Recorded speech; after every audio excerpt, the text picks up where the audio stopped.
ಒಡೆಯರ್ ಚನ್ನಮಲ್ಲಿಕಾರ್ಜುನ ಶಿವಾಚಾರ್ಯ ಮಹಾಸ್ವಾಮೀಜಿಗಳಿಗೂ, ರಾಮಪುರ ಬೃಹನ್ಮಠದ ವೇದಮೂರ್ತಿ ಷಡಸ್ಥಳ ಬ್ರಹ್ಮ ಶಿವಕುಮಾರ ಶಿವಾಚಾರ್ಯ ಆನಸ್ವಾಮೀಜಿಗಳಿಗೂ, ವಟ್ಯಾಪುರ ಮಠದ ಓಂಕಾರೇಶ್ವರ ವೈದ್ಯರ ಸ್ವಾಮೀಜಿಗಳ ಪಾದಕಗಳಿಗೆ ನನ್ನ ಭಕ್ತಿಯ ಪ್ರಣಾಮ ಸಮರ್ಪಿಸಿ, ಸಮಾರಂಭದ ಅಧ್ಯಕ್ಷರು, ದೇವಸ್ಥಾನ ಸಮಿತಿ ಅಧ್ಯಕ್ಷರ ರಾಮಚಂದ್ರನವರೇ, ನ್ಯಾಮತಿ ತಾಲೂಕಿನ ತಹಸೀಲ್ದಾರಾದ ಗೋವಿಂದಪ್ಪನವರೇ,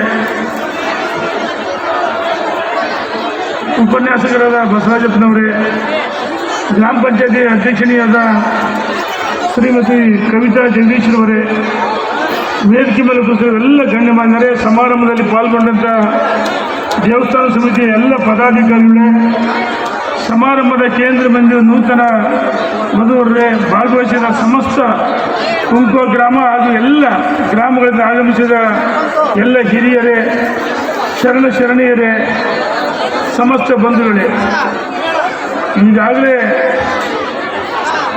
ಜೀವೇಶಪ್ಪನವರು ಪ್ರಾಸ್ತಾವಿಕವಾಗಿ ಮಾತಾಡಿದರು. ಮಾಂಗಲ್ಯ ಧಾರಣೆ ಆಗಿದೆ, ಸಮಾರಂಭ ಉದ್ಘಾಟನೆ ಆಗಿದೆ. ಬಿಸಿಲು ಸಹ ಸುರಿತಿದೆ.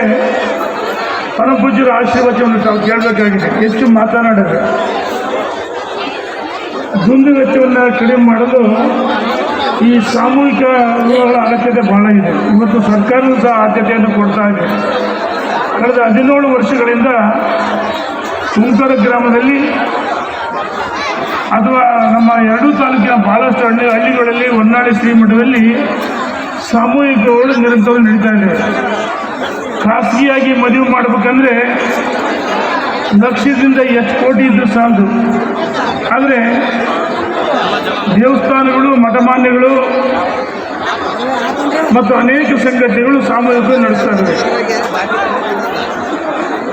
ಖಾಸಗಿ ಮದುವೆಗಳಲ್ಲಿ ಮನೆಗಳಲ್ಲಿ ಮಾಡಿದಾಗ ಕೆಲವು ಬೀಗರು ಬಿದ್ದು ಸ್ಟೇಜ್ ಭಾಗವಹಿಸ್ತಾರೆ. ಇಲ್ಲಿ ದೇವಸ್ಥಾನದ ಆವರಣದಲ್ಲಿ ಜಾತ್ಯತೀತವಾಗಿ ಎಲ್ಲ ವರ್ಗದವರು ಬಂದು ವಧುವರನ್ನು ಆಶೀರ್ವಾದ ಮಾಡಿದ್ರಿ. ವಧುವರರು ಇವತ್ತೇನು ದಾಂಪತ್ಯ ಜೀವನವನ್ನು ಕಾಲಿಟ್ಟಿದ್ದೀರಿ. ಹಿರಿಯರನ್ನ ಗೌರವಿಸಬೇಕು. ಅತ್ತೆ ಮಾವ ಗೌರವಿಸಿದಾಗ ಒಂದು ಗೌರವ ಬರುತ್ತೆ. ಹಾಗಾಗಿ ಭಯ ಭಕ್ತಿ ಎರಡೂ ಬೇಕಂತೇಳಿ ವಿನಂತಿಯನ್ನು ಮಾಡಿ, ನಾನೇನೋ ಸುಮಾರು 20 ಕಡೆ ಭೇಟಿ ಕೊಟ್ಟು ಬ್ಯಾಡಿಗೆಗೆ ಹೋಗಬೇಕಾಗಿದೆ. ಬಹಳಷ್ಟು ಕಡೆಯಲ್ಲಿ ಒತ್ತಡ ಇದ್ದಿಂದ ಈ ಸಮಾರಂಭದಲ್ಲಿ ಪಾಲ್ಗೊಂಡು ಮಾತಾಡಲು ಅವಕಾಶ ಮಾಡಿಕೊಟ್ಟಂಥ ಪರಮ ಪೂಜ್ಯರಿಗಳಿಗೂ, ದೇವಸ್ಥಾನ ಸಮಿತಿ ಅಧ್ಯಕ್ಷರು, ಎಲ್ಲ ಗಣ್ಯಮಾನ್ಯರಿಗೂ, ನೂತನ ವಧುವರರಿಗೂ, ಸಮಸ್ತ ಬಂಧುಗಳಿಗೂ, ಮಾತೆಯರಿಗೂ ವಂದಿಸಿ, ಶರಣೀಯರಿಗೂ ವಂದಿಸಿ ನನ್ನ ಮಾತು ಮುಗಿಸ್ತೀನಿ. ಧನ್ಯವಾದಗಳು. ಯಾರು ಇಡೀ ಸಮಾಜಕ್ಕೆ ಜ್ಞಾನ ಸುದಿಯನ್ನು ಹರಿಸಿದ್ದಾರೋ, ಯಾರು ಇಡೀ ಸಮಾಜಕ್ಕೆ ಆತ್ಮಬಲವನ್ನು ತಂದು ಕೊಟ್ಟಿದ್ದಾರೋ ಅಂತ ಚೇತನವೇ ಪರಮಗುರು.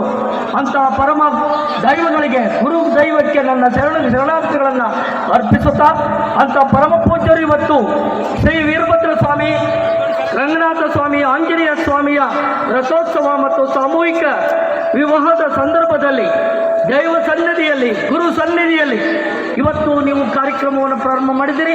ಇಂಥ ಪರಮ ಪೂಜ್ಯರಿಗೆ ನಾನು ಪಾದಕಮಲಗಳಿಗೆ ಪ್ರಣಾಮಗಳನ್ನು ಸಲ್ಲಿಸುತ್ತೇನೆ. ಶ್ರೀ ಶ್ರಾಪುರ ಒಡೆಯರ್, ಡಾಕ್ಟರ್ ಒಡೆಯರ್ ಚನ್ನಮಲ್ಲಿಕಾರ್ಜುನ ಶಿವಾಚಾರ್ಯ ಮಹಾಸ್ವಾಮಿಗಳು, ಹಿರೇಕಲ್ಮಠ ಹೊನ್ನಾಳಿಯವರಿಗೆ, ಶ್ರೀ ಶಿವಕುಮಾರ ಶಿವಾಚಾರ್ಯ ಮಹಾಸ್ವಾಮಿಗಳು ಬೃಹನ್ಮಠ ರಾಮಪುರ ಇವರಿಗೆ, ಶ್ರೀ ಓಂಕಾರೇಶ್ವರ ಮರಿದೇವರು ಹಿರೇಮಠ ವಟ್ಯಾಪುರ ಇವರಿಗೆ ಪಾದಗಳಿಗೆ ನನ್ನ ನಮಸ್ಕಾರಗಳನ್ನು ಸಲ್ಲಿಸಿ ಇವತ್ತಿನ ಈ ನುಡಿ ಸೇವೆಯನ್ನು ನಾನು ಸಲ್ಲಿಸ್ತಾ ಇದ್ದೇನೆ.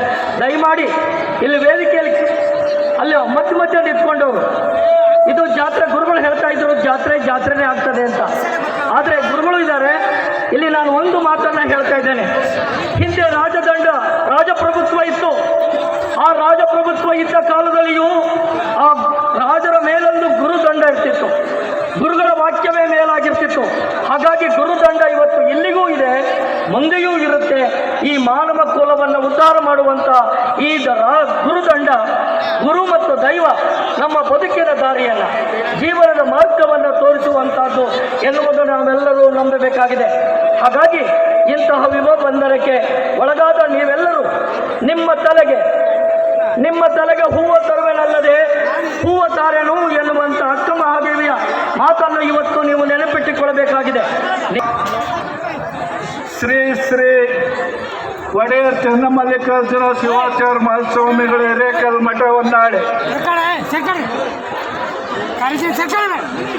ಶ್ರೀ ಶ್ರೀ ಶಿವಕುಮಾರ್ ಮಹಾಸ್ವಾಮಿಗಳು ಹಾಲ್ ಸ್ವಾಮಿಗಳು ಬೃಹನ್ ಮಠ ರಾಂಪುರ, ಶ್ರೀ ಶ್ರೀ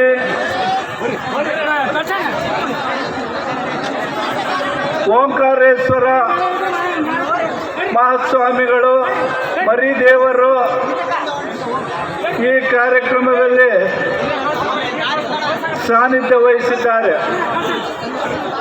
ಸುಮಾರು 35 ವರ್ಷಗಳಿಂದ ದೇವಸ್ಥಾನ ಕಮಿಟಿ ಧರ್ಮದರ್ಶಿಗಳಾಗಿ ಸೇವೆ ಸಲ್ಲಿಸುತ್ತಿರುವ ರಾಮಚಂದ್ರಪ್ಪನವರೇ, ಮಾಜಿ ಜಿಲ್ಲಾ ಪಂಚಾಯತ್ ಸದಸ್ಯರಾದ ಜೀವೇಶಣ್ಣನವರೇ, ಈಗ ಹಾಲಿ ಗ್ರಾಮ ಪಂಚಾಯತಿ ಅಧ್ಯಕ್ಷರಾದ ಕವಿತಾ ಜಗದೀಶ್ ಅವರೇ,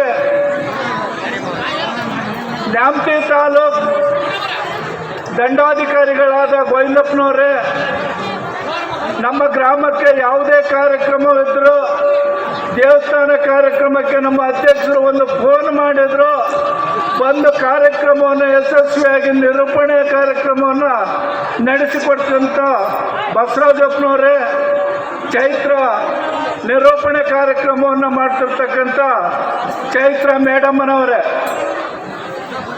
ಪ್ರಾಸ್ತಾವಿಕ ನುಡಿಯಲ್ಲಿ ಜೀವೇಶಪ್ಪನವರು ಎಲ್ಲ ವಿಚಾರವನ್ನು ಸವಿಸ್ತರವಾಗಿ ಮಾತಾಡಿದ್ದಾರೆ.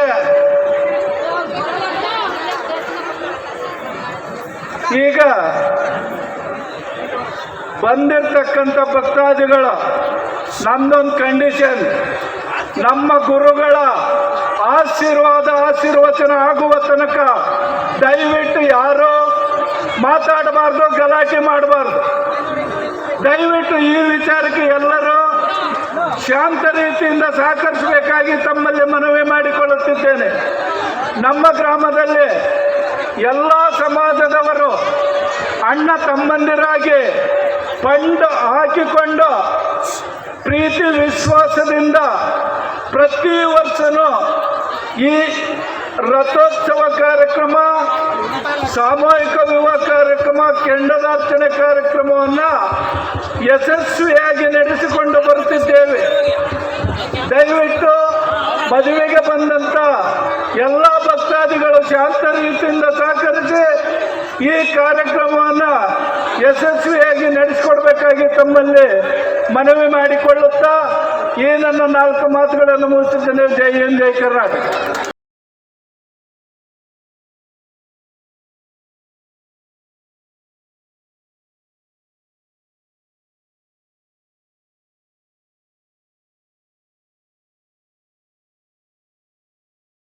ಪರವಾಗಿ ಹಾಗೂ ಎಲ್ಲ ಬಂಧು ಬಳಗದವರ ಪರವಾಗಿ ಅವರಿಗೆ ಹೃದಯಪೂರ್ವಕವಾದ ವಂದನೆಗಳನ್ನು ಸಲ್ಲಿಸ್ತಾ ಇದ್ದೇವೆ. ಹಾಗೆಯೇ ಈ ಕಾರ್ಯಕ್ರಮಕ್ಕೆ ಶ್ರೀ ವೇದಬ್ರಹ್ಮ ಶಿವಕುಮಾರ ಶಿವಾಚಾರ್ಯ ಸ್ವಾಮಿಗಳು ಬೃಹನ್ ಮಠ ರಾಂಪುರ ಈ ಗುರುಗಳು ಸಹ ಆಗಮಿಸಿದ್ದಾರೆ. ಅವರಿಗೂ ಕೂಡ ನಿಮ್ಮೆಲ್ಲರ ಪರವಾಗಿ ಹಾಗೂ ಗ್ರಾಮಸ್ಥರ ಪರವಾಗಿ ಪಾದಗಳಿಗೆ ವಂದನೆಗಳನ್ನು ಸಲ್ಲಿಸ್ತಾ ಇದ್ದೇವೆ. ಹಾಗೆ ಶ್ರೀ ವೇದಮೂರ್ತಿ ಬ್ರಹ್ಮೇಶ್ವರ, ಶ್ರೀ ಓಂಕಾರೇಶ್ವರ ಮರಿದೇವರು, ಹಿರೇಮಠ ಹೊಟ್ಯಾಪುರ ಇವರುಗಳು ಕೂಡ ಈ ಒಂದು ಕಾರ್ಯಕ್ರಮದಲ್ಲಿ ಭಾಗವಹಿಸಿದ್ದಾರೆ. ಅವರಿಗೂ ಕೂಡ ನಮ್ಮೆಲ್ಲರ ಪರವಾಗಿ ವಂದನೆಗಳನ್ನು ಸಲ್ಲಿಸುತ್ತಿದ್ದೇವೆ. ಹಾಗೆಯೇ ವಿಶ್ವರಾಜ್ಯ ಶಿವಾಚಾರ್ಯ ಮಹಾಸ್ವಾಮಿಗಳು ರಾಮಲಿಂಗೇಶ್ವರ ಮಠ ಆರ್ನಹಳ್ಳಿ ಇವರು ಕೂಡ ಈ ಒಂದು ಸಭೆಯಲ್ಲಿ ಬಂದು ಆಶೀರ್ವಚನ ನೀಡಿದ್ದಾರೆ. ಅವರಿಗೂ ಕೂಡ ತಮ್ಮೆಲ್ಲರ ಪರವಾಗಿ ಹಾಗೂ ನಮ್ಮ ಗ್ರಾಮಸ್ಥರ ಪರವಾಗಿ ಹೃದಯಪೂರ್ವಕ ವಂದನೆಗಳನ್ನು ಸಲ್ಲಿಸ್ತಾ ಇದ್ದೇವೆ. ಹಾಗೆ ಈ ಒಂದು ಕಾರ್ಯಕ್ರಮಕ್ಕೆ ನಮ್ಮ ನ್ಯಾಮತಿ ತಾಲೂಕು ದಂಡಾಧಿಕಾರಿಗಳು ಹಾಗೂ ತಹಸೀಲ್ದಾರ್ ಅವರು ಬಗ್ಗೆ ವಂದನೆಗಳನ್ನು ಸಲ್ಲಿಸ್ತಾ ಇದ್ದೇವೆ. ಹಾಗೆ ಈ ಕಾರ್ಯಕ್ರಮಕ್ಕೆ ಬಂದು ಕೆಲವು ಹಿತವಚನಗಳನ್ನು ನುಡಿದು ಕೆಲಸ ಮಾಡಿದೆ. ಅದರಲ್ಲಿ ಪ್ರಮುಖವಾಗಿ ನಮ್ಮ ಗ್ರಾಮ ಪಂಚಾಯತಿ ಸಿಬ್ಬಂದಿಗಳು, ನಮ್ಮ ಗ್ರಾಮ ಪಂಚಾಯತಿ ಅಧ್ಯಕ್ಷರು, ಸದಸ್ಯರುಗಳು ಹಾಗೂ ಎಲ್ಲ ಅಧಿಕಾರಿಕರ ಸಿಬ್ಬಂದಿಗಳು ಬಹಳ ಸುಮಾರು ದಿನಗಳಿಂದ ಕೆಲಸ ಮಾಡಿ ಈ ಒಂದು ಕಾರ್ಯಕ್ರಮ, ಈ ಒಂದು ರಥೋತ್ಸವ ಅದ್ದೂರಿಯಾಗಿ ಯಶಸ್ವಿಯಾಗಿ ನಡೆಯುವುದಕ್ಕೆ ಕಾರಣೀಕರ್ತರಾಗಿರ್ತಾರೆ ಕರೆಮಣ್ಣ ಕೃಷ್ಣಪ್ಪ ಮತ್ತು ದಂಪತಿಗಳು ಮತ್ತು ಮಕ್ಕಳು. ಅವರಿಗೂ ಕೂಡ ಆ ದೇವರು ಆಶೀರ್ವಾದ ಕೊಡಲಿ. ಹೀಗೆ ಇನ್ನೂ ಮುಂದೆ ಒಳ್ಳೆಯ ಸತ್ಕಾರ್ಯಗಳನ್ನು ನಡೆಸುವಂಥ ಶಕ್ತಿ ಕೊಡಲಿ ಅಂತ ಬೇಡ್ಕೊಳ್ಳುತ್ತಾ ನಿಮ್ಮೆಲ್ಲರ ಪರವಾಗಿ ವಂದನೆಗಳನ್ನು ಸಲ್ಲಿಸ್ತಾ ಇದ್ದೇವೆ.